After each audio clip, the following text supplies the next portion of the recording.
What if I told you that a single battle could change the course of history forever? Picture this. The year is 1453. The city of Constantinople, the beating heart of the Byzantine Empire, is under siege by one of the most powerful forces the world had ever seen, the Ottomans. For centuries, Constantinople stood as a gateway between East and West, but in this moment, it faced the full wrath of Sultan Mehmed II. As cannons roared and the city's walls trembled, no one could predict just how drastically this clash would reshape the world. But what exactly happened in those final days? And why does this ancient battle still matter today? In this video, we'll unravel the dramatic fall of Constantinople, the strategies and key figures who shaped its fate, and the legacy that still resonates in our world. The fall of Constantinople in 1453 is more than just a historical event. It marks the end of the Byzantine Empire and the beginning of the Ottoman Empire's dominance. This wasn't an isolated conflict. It was the outcome of centuries of political maneuvering, cultural shifts, and clashes over power in the region. As Sultan Mehmed II's armies descended upon the city, they met fierce resistance from the Byzantine defenders, who fought not only for their city, but for a 1,000-year-old legacy. Understanding the significance of this moment is essential because it reshaped the political and cultural landscape of both Europe and the Middle East. It even played a pivotal role in sparking the Renaissance in Western Europe, as scholars fleeing the city brought with them ancient texts, reigniting a love of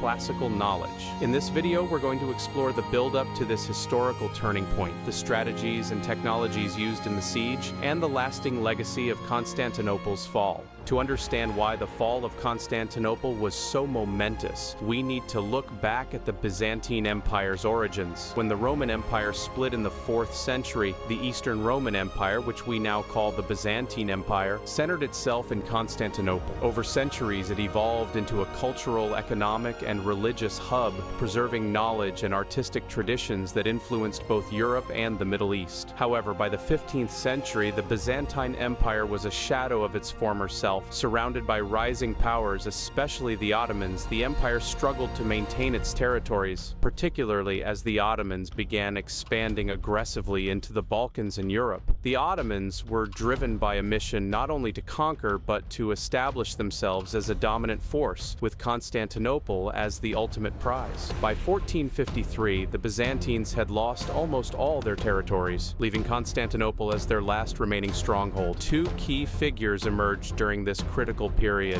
The first was Emperor Constantine XI, the last emperor of Byzantium. Constantine was a leader known for his courage and resolve, and he stood as a symbol of the empire's endurance. On the other side was Sultan Mehmed II, known as the Conqueror. At just 21 years old, Mehmed was determined to capture Constantinople and make it the crown jewel of his empire. The tension between these two leaders would define one of history's most famous sieges. The Siege of Constantinople in 1453 wasn't a simple battle. It was a meticulously planned and executed military campaign by the Ottoman forces. Sultan Mehmed II brought an army of roughly 80,000 to 100,000 soldiers, equipped with a range of siege technology that was groundbreaking for its time. The Ottomans used traditional siege techniques, but they also introduced new strategies, including the use of enormous cannons designed by a Hungarian engineer named Orban. The largest of these cannons, known as the Basilica, could fire massive stone projectiles that pounded Constantinople's walls for weeks. Constantinople's walls, which had protected the city for centuries, were impressive. A double-layered system nearly 5 kilometers long, with a moat and multiple towers. However, they had been built during a time when such heavy artillery didn't exist. By the 15th century, the defenses were somewhat neglected, and the Byzantines, vastly outnumbered with only around 7,000 defenders, struggled to maintain them.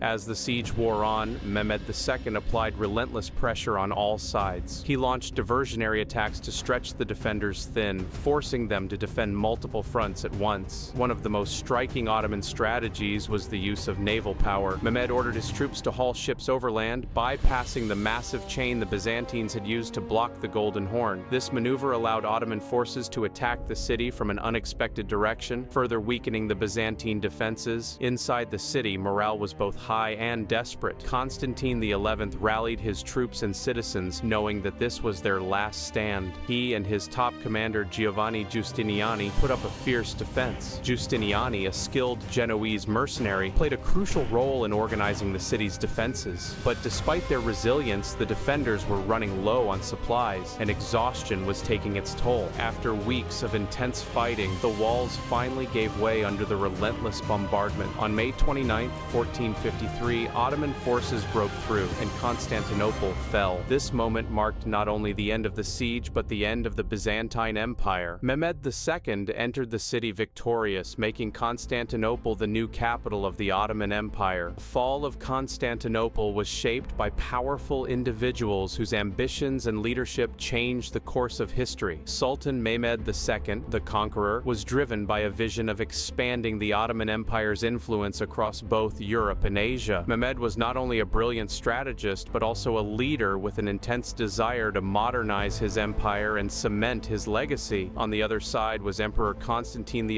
the last Byzantine emperor. Constantine led with determination, fully aware of the consequences if the city fell. His final stand against the Ottomans turned him into a legendary figure, symbolizing the strength of a fallen empire. Alongside him, Giustiniani's courage and military skill gave the Byzantines a fighting chance, even in the face of overwhelming odds. Together, these figures created a dramatic and unforgettable final chapter for the Byzantine Empire. The immediate aftermath of Constantinople's fall was devastating for the Byzantine population. Many citizens faced persecution, forced conversion to Islam, or enslavement. The Hagia Sophia, the city's iconic cathedral, was converted into a mosque, symbolizing the cultural transformation of Constantinople into Istanbul, the new Ottoman capital. For the Ottoman Empire, the conquest of Constantinople marked the beginning of a golden age. The city became a bustling center of trade, culture, and religion, connecting Europe and Asia. The Ottomans established a vast empire, spreading their influence across the Balkans, the Middle East, and North Africa, with Istanbul at its heart. For Europe, however, the fall of Constantinople was a shock. It highlighted the Ottoman threat and led European nations to rethink their political alliances and strategies. But it also had an unexpected cultural impact. As Byzantine scholars fled westward, they brought with them ancient texts and knowledge that helped ignite the Renaissance, sparking a revival in art, science, and philosophy. After Constantinople's fall, the city's transformation into Istanbul represented a significant cultural and religious shift. Under Ottoman rule, a largely Christian city became a thriving Islamic center, with new mosques, palaces, and markets reshaping the skyline. The millet system allowed religious communities to govern themselves, creating a complex relationship between Christians, Jews, and Muslims within the Ottoman Empire. This blend of cultures created a unique cultural tapestry, enriching the city with influences from both Byzantine and Ottoman traditions. The Hagia Sophia, for example, became a fusion of Christian and Islamic art and architecture, symbolizing the merging of these worlds. Although the Byzantine Empire fell, its legacy has endured.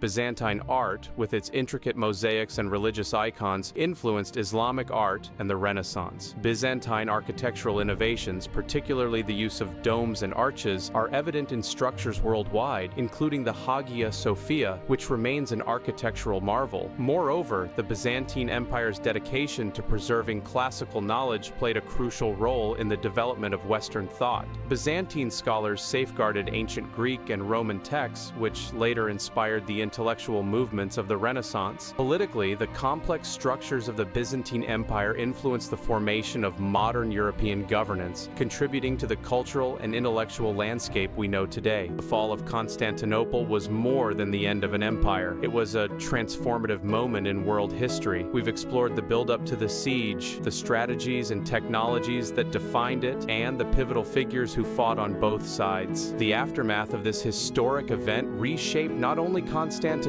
but the cultural and political dynamics of Europe, the Middle East, and beyond. As we reflect on this legacy, we're reminded of the enduring impact of history and the ways in which the past continues to shape our present. Thank you for joining us on this journey through history. If you found this exploration fascinating, please subscribe to our channel, like this video, and share it with others interested in uncovering the moments that changed our world.